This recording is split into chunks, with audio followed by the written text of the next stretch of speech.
All right, guys, we've got to talk about this very viral ad that was just released by Jon Ossoff. Now, this video is pretty special for me because I currently live in Chicago, but I moved here last year from Atlanta. Okay, I've lived in Atlanta my entire life. Atlanta is always home. Georgia is always home for me. And obviously, Jon Ossoff has a huge Senate race just on from a national perspective for Democrats. This is one of the most important races. I truly do believe we're going to sweep and take back, I should say, both the House and the Senate. Jon Ossoff's race is going to be so important in that. I want to show you this ad because it's really, really good. Before we do, though, this is like the most, it just happened to time out this way, that there was also this Republican Secretary of State debates going on like in the last 48 hours. And the contrast between this and like where the Republican Party is at, and the ad I'm about to show you is nuts. It couldn't be more different. Every single person on this stage is just talking about election fraud. Take a listen to this. Currently, elections are the #1 concern across our state. I was the one when Stacey Abrams, Joe Biden's Justice Department, and the entire woke world came after Georgia. I was the one in the gap defending you in election integrity. I stand with those who believe that there was election fraud. As a matter of fact, I was the first and the only one on this panel that stood with the first Very Stop the Steal rally all the way up to Washington, D.C. People want to know how wide was the wide. They didn't say there was no fraud. They said there was no widespread fraud. After analyzing the data and the outcomes from the 2020 election, it is clear to anyone that has a brain that there are significant systemic irregularities in the election. This is why Tina Peters is actually behind bars. Our election systems are hackable. They are infiltratable. The databases are manipulatable. In fact, no election has been properly certified since 2020 and the implementation of the Dominion system. I think 2020 is still in question, to be frank with you. We haven't had a clean election over the last several elections. There's illegals voting in our election. The left knows that they can manipulate the votes through the databases after the election. What the real vulnerability is in the long term is if a Democrat takes over this office. Because what they want to do is they want to come in, they want to get rid of voter ID, they want to get rid of our list maintenance, and they essentially want to let non-citizens and illegal aliens get onto the rolls. We need to be a constitutional republic again, not a central planning communist state. Fulton County election results are in question to this very day. The violations of federal election law. I'm sorry, I have to cut it off. Okay, I assume you can guess what the next 30 seconds are going to be. Every single person on this stage, I assume, is smart enough to know that what they're saying is complete and total crap. They know that. They know it's complete shit. They know it. But they've sold their soul. They've sold any type of values or morals they have, and they're willing to lie so egregiously about something that's so important to our democracy / constitutional republic, elections, because they have to do it to suck up to the Republican base because it's Donald Trump's party now. I mean, they're just so embarrassing. There's so many lies. The Fulton County, the 2020 Fulton County election, the votes there are still in question to this day. No, they're not. I believe that there was, widespread fraud or whatever. There was fraud in 2020. No, there was not. Like, all of this is just blatant. It's a lie. It's garbage. And it does nothing to help the people of Georgia. The Republican Party does nothing to help people as, costs explode. Gas prices are the highest they've been in 4 years. It's the slowest pace of hiring in 25 years, not including COVID? There's a war with Iran, that's raging with no justification. The White House has barely even tried to create a justification. We obliterated their nuclear program 6 months ago, but we had to go in because there was an imminent nuclear weapons threat. At least that's what Trump said. But before Trump, other people mentioned a ballistic missile threat. The Pentagon briefed members of Congress and said there was no ballistic missile threat. Oh, my God. You have gotten nothing from this chaos and this garbage, and this is what the Republican Party is. I am going to play this Jon Ossoff ad, but lastly, this is an ad from Buddy Carter, okay? One of the Senate candidates for the Republican Party running against Jon Ossoff. And again, Jon Ossoff is going to dominate these people because, again, going to draw the comparison here. This is his ad that he released right when he announced he was running versus what you're about to see Jon Ossoff's ad that he released today. Look how effing embarrassing this is. He's been MAGA from the beginning. Who? Buddy Carter. He's been loyal to Trump, defended him during impeachment. But he helped Trump with the border, with deportation. And banning people like me from competing in women's sports. Buddy Carter even believes there's only 2 genders. Now Buddy wants to help Trump in the Senate and beat Jon Ossoff. After all Ossoff has done for us. It's just not fair. I mean, that is like the most embarrassing ad I've ever seen. First of all, I'm very curious who this like 20-something-year-old kid is who decided to do this. He's a disgrace.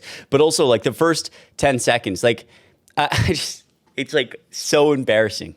Buddy Carter like literally sleeps with a Trump body pillow. So does the kid who made this with Buddy Carter on Buddy Carter's team.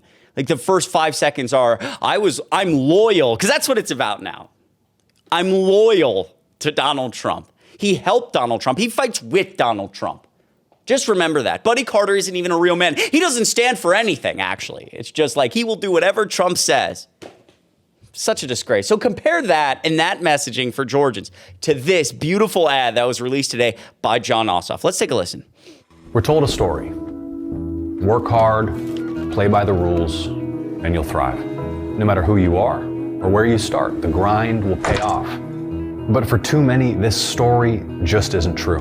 Groceries, rent, insurance, taxes, the car note, the power bill, the math doesn't work. I was so happy to graduate college, but why is rent so expensive? 2 out of 3 Americans told us they're stressed about their own finances. No matter how hard you hustle, you can't get ahead. The culture wars are exploited to divide us, while insurance companies get away with denying our claims, while hedge funds buy up all the houses in our neighborhoods, while we have to pay $3,000 for an ambulance. You aren't the problem. Neither are your fellow Americans. The problem is a corrupt and failing political system. The problem is that the people's elected representatives don't represent the people. They represent the donors and special interests. Corruption is why things don't work for ordinary people. To fix it, we have to understand it. Corruption's impact isn't abstract, it shows up in our daily lives. Take prescription drugs. The cost of medicine in America is astronomical compared to other wealthy countries. Millions of Americans simply can't afford their prescription drugs right now. Some seniors are going without just to afford the medication they need to live. About 1 in 3 American adults skip the medication their doctor prescribes because they can't afford it. Drug companies charge hundreds of times what it costs to produce them. But how have they gotten away with it? Every election cycle, drug companies spend millions on campaign contributions to Republicans and Democrats to shape policy and protect their profits. And members of Congress fall in line. It's corruption in plain sight. But nowhere was pharma's grip on Congress clearer than in 2003, when the industry corrupted legislation that was meant to make medications affordable. See, Congress was creating Medicare Part D, a program meant to help seniors afford prescriptions. But drug companies moved quickly to protect their profits.